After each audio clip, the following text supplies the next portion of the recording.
Инфраструктурული პროექტები აჭარაში თემაზე სასაუბროდ თავარი სტუდიაში რეგიონული განვითარებისა და ინფრასტრუქტურის მინისტრი დავით ჩავლიაშვილი მოვიწვიეთ. საღამო მშვიდობისა ბატონო დავით. ჩვენი ინფორმაციით დღეს აჭარაში რამდენიმე ობიექტზე იმყოფებოდით, რომელი ინფრასტრუქტურული პროექტები დაათვალიერეთ? მოვინახულეთ ხობულეთის შემოვლითი გზა, რომელზეც ინტენსიურად მიმდინარეობს სამუშაოები. ეს არის ერთ-ერთი ყველაზე რთული პროექტი, იმიტომ რომ ძალიან ბევრი აგებობა არის როგორც ხიდების, ისე გვირაბების და საკმაოდ რთული ობიექტი არის.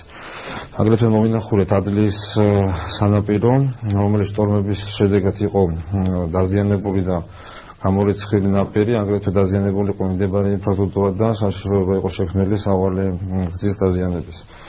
აგრეთვე სარფის ნაპირსამაგრი მოვინახულეთ, რომელიც აგრეთვე შტორმების შედეგად იყო დაზიანებული.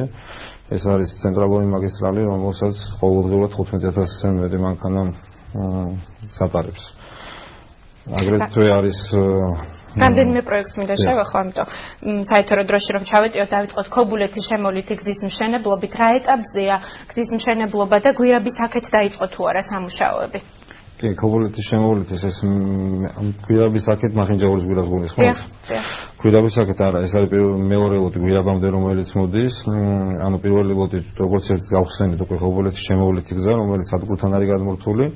მეორე ლოდზე მიმდინარეობს აქტიურად სამუშაოები, როგორც აღნიშნე და მომავალი წლის ბოლოსთვის გეგმავთ გახსნას. ვადა არის 2016 წლამდე, მაგრამ ჩვენი სურვილით მომავალი წლის ბოლოს გვინდა რომ გაიხსნას ობიექტი. ჩაქვის გვირაბის აქეთ გზის გაყვანა შეეხება თუ არა მოსახლეობას, დგას თუ არა მათი განსახლების საკითხი დღის წესრიგში? რა თქმა უნდა, ეს ბათუმის შემოვლითი გზას გულისხმობთ ალბათ, ანუ გვირაბების შემდეგ რომელიც არის, გათვალისწინებული არის ბათუმის შემოვლითზე დაახლოებით 50 მილიონი ლარი განსახლებისთვის. ეს ვფიქრობ, რომ პირველი ეტაპი არის და მომავალი წლის ბოლოდან გვინდა განსახლების სამუშაოები დავიწყოთ უკვე და შემდეგი წლიდან 16-დან დაიწყება უკვე საპროექტო დეტალური პროექტირების და თვითონ ტენდერის პროცედურების გამოცხადების სამუშაოები. რაც შეეხება კომპენსაციებს, ქობულეთის მოსახლეობის შემთხვევაში დააკმაყოფილეთ თუ არა სრულად ისინი? თქვენ ალბათ გულისხმობთ წინა სტიქიების დროს დაზარალებულ მოსახლეობას. მე ვგულისხმობ ქობულეთის გზის მშენებლობას.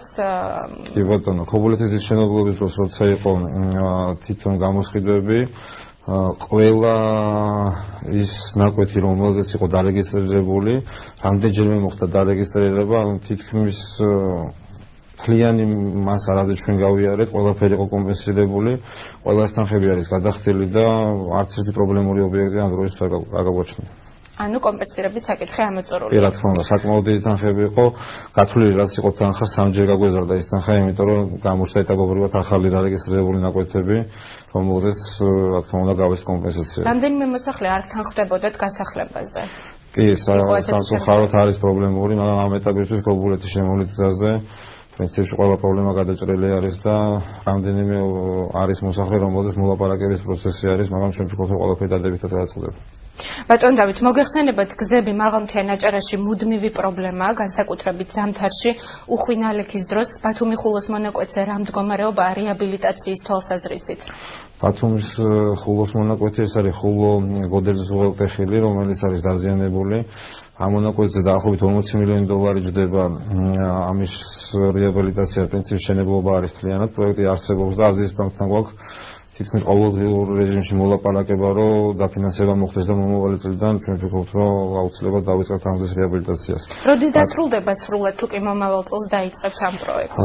ეს იქნება საბოლოოდ 2 წლიანი პროექტი, მაგრამ ჩვენ ვფიქრობთ, რომ მაინც 1 წელიწადში უნდა შევძლოთ და დავასრულოთ ეს ერთი მიმართულება მაინც. რაც შეეხება ნაპირსამაგ სამუშაოებს, თქვენ აღნიშნეთ, რომ იმყოფებოდით რამდენიმე ადგილზე. ეს არის ერთ-ერთი ყველაზე პრობლემური საკითხი რეგიონისთვის. როდის გვექნება პირველი შედეგები აჭარაში? ადლის ნაპირსამაგრი წლის ბოლოსთვის ძირითადი სამუშაოები თვითონ ნაპირსამაგსაც შეეხება დასრულებული იქნება. აგრეთვე სარფის ნაპირსამაგრი, როგორც მოგეხსენებათ, არის ყველაზე მასშტაბური პროექტი საქართველოში, რაც განხორციელებულა ამ ეტაპისთვის ნაპირსამაგრის სამუშაოების კუთხით და წლის ბოლოსთვის ის დაზიანებული მონაკვეთები, რომელზეც შტორმის დროს იყო წაღებული და გზა ჰქონდა დაზიანებული, აღდგენილი იქნება სრულად. მთლიანად სამუშაოები ჩვენ ვფიქრობთ, რომ მომავალი წლის ზაფხულის ბოლომდე იქნება დასრულებული, რაც შეეხება სარფის მონაკვეთს. რა დაჯდება მთლიანობაში ეს პროექტები, ბატონ დავით? დაახლოებით 5 მილიონ ლარზე არის საუბარი ადრილიის ნაპირსამაგრეზე და 35 მილიონ ლარზე არის სარფის ნაპირსამაგრეზე. ახალი ბულვარის ტერიტორიას რაც შეეხება. აგრეთვე დაგეგმილი არის ბათუმში მომავალ წელს უკვე დავიწყეთ პროექტირებას, იტალიური კომპანია არის გამარჯვებული. ეს არის ყველაზე მასშტაბური პროექტი ბათუმში 70 მილიონი დოლარის ღირებულების, რომელიც მომავალ წელს იქნება პროექტირების ფაზაში და წლის ბოლოსთვის, ანუ უკვე 16 წელს დავიწყებთ თვითონ მშენებლობას ამ პროექტის. ეს არის მთლიანად ბათუმის ნაპირდაცვითი სამუშაოები. გასაგებია, თქვენი ოპონენტები მუდმივად აპელირებენ, რომ ბოლო 2 წელია მსხვილი ინფრასტრუქტურული პროექტები შეჩერებულია, მათ შორის აჭარის რეგიონშიც. ბატონ დავით, რომელი ასეთი პროექტი აჭარაში დაგვისახელეთ თუ შეიძლება? თუ გულისხმობთ იმ პროექტებს, რომელიც 2 წლის განმავლობაში ჩვენი ხელისუფლების მოსვლის შემდეგ ჩვენმა სამინისტრომ გააკეთა, ეს არის მე დაგისახელებთ 550 კილომეტრი გზის რეაბილიტაცია, ეს არის 80 ახალი ხიდის, უბრალოდ ხიდის რეაბილიტაცია, 16 ახალი ხიდის მშენებლობა.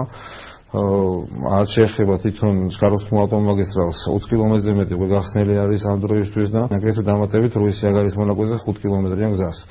შეგახსენებთ, რომ ეს არის ყველაზე დიდი მონაკვეთი, რომელიც აგახსნება არ არის. წინა ხელისუფლების დროს დაწყებული პროექტებიდან არც ერთი ეგეთი ობიექტი არ არსებობს ინფრასტრუქტურის სამინისტროში, რომელიც არის გაჩერებული. პირიქით მე მინდა გითხრათ, რომ ძალიან ბევრი ობიექტი ახალიც არის დაწყებული, მიმდინარე ობიექტები ყველა არის 24 საათიან რეჟიმში და ამდენად გაუმართლებელი ყველა ის ბრალდება, რომელიც მოდის ინფრასტრუქტურის სამინისტროს მიმართულებით. ელოდებით თუ არა მომავალ წელს თქვენი უწყების ბიუჯეტის ზრდას, რა იქნება პრიორიტეტი, რით გაახარებთ მოსახლეობას? მომავალ წელს მილიარდამდე არის ბიუჯეტი, რაც არის შეტანილი უკვე ფინანსთა სამინისტროში. პირველი ეტაპი გავრილი აქვს და უკვე დამტკიცებაზე იქნება პარლამენტში გადაგზავნილი. ეს არის დაახლოებით 100 მილიონზე მეტი წლევანდელ ბიუჯეტთან შედარებით და პრიორიტეტები რა თქმა უნდა იქნება, რაც ჩვენ სამინისტროს ეხება, იგივე წყალმომარაგება, ნაგავსაყრელები, გზების მშენებლობა და მთელი საქართველოს მასშტაბით აქტიურად იქნება ეს სამუშაოები განხორციელებული. დიდი მადლობა. მთავარი შეკითხვაც რეგიონული განვითარებისა და ინფრასტრუქტურის მინისტრი დავით ჩავლიაშვილი.